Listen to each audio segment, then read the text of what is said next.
Good afternoon, everyone. Rob Bonta here, California Attorney General.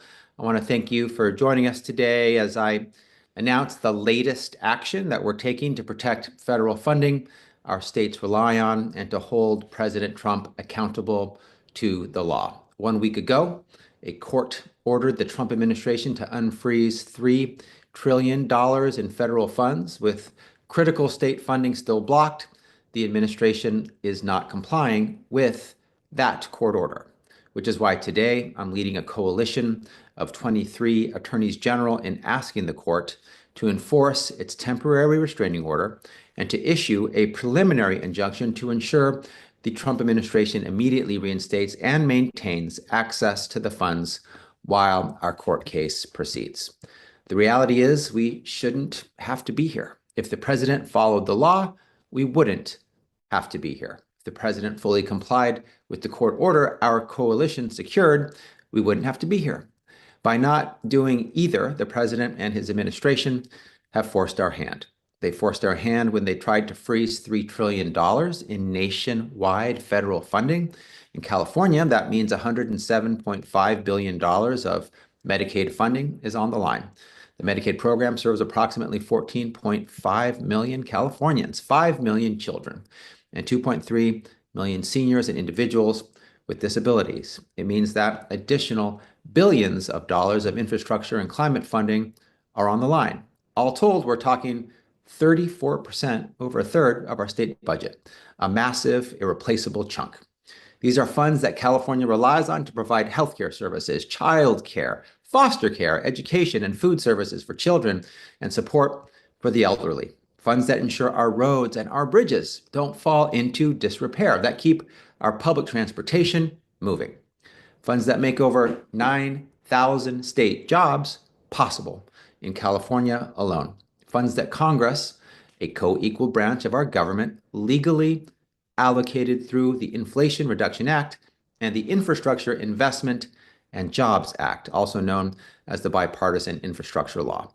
Funds that are needed for domestic energy, security, transportation, and infrastructure that create well-paying jobs while simultaneously reducing harmful pollution, like the Home Electrification and Appliances Rebates Program that subsidizes home electrification projects for low and moderate income homes. Thousands of California homeowners have already signed up for the program.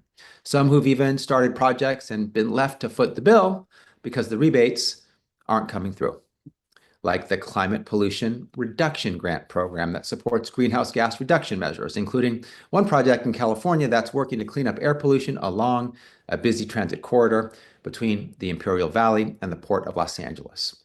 And like the Solar for All program that supports rooftop and community solar energy installations in low-income and disadvantaged communities, providing cheap, resilient power in underserved neighborhoods. Those are just a few examples of the programs of the people that have been left high and dry because of the administration's illegal and unconstitutional attempt to freeze funding. The administration's refusal to unfreeze these funds is a clear violation of the court order, which is why we're back in court today. Let's be real, the federal administration's refusal to fully comply, to fully reinstate funds, is both illegal and un-American. In our country, when a court of law orders you to do something, you must obey, no matter who you are, including, yes, the president. Not liking aspects of the order doesn't give you the right to plug your ears, turn your back to the judge, and pretend it's not happening. By continuing to block critical funding that our states rely on to provide access to clean air and water, energy, electricity, and healthcare, the administration is creating widespread chaos and causing irreparable harm to our states and the American people.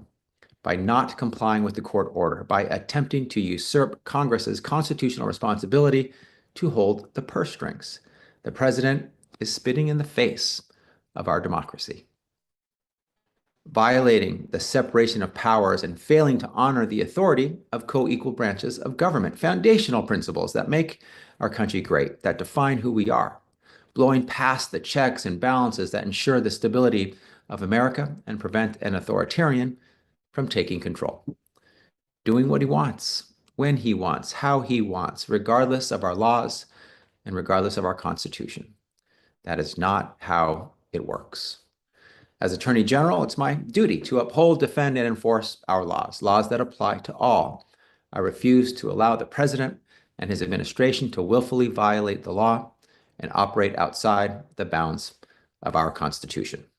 The administration must comply with the court order and disperse all federal funding immediately, so the programs and services our people rely on aren't disrupted and can fully resume without further interruption or chaos, so we can protect the health and well-being of our people. If the Trump administration doesn't comply, we'll be forced to take further action.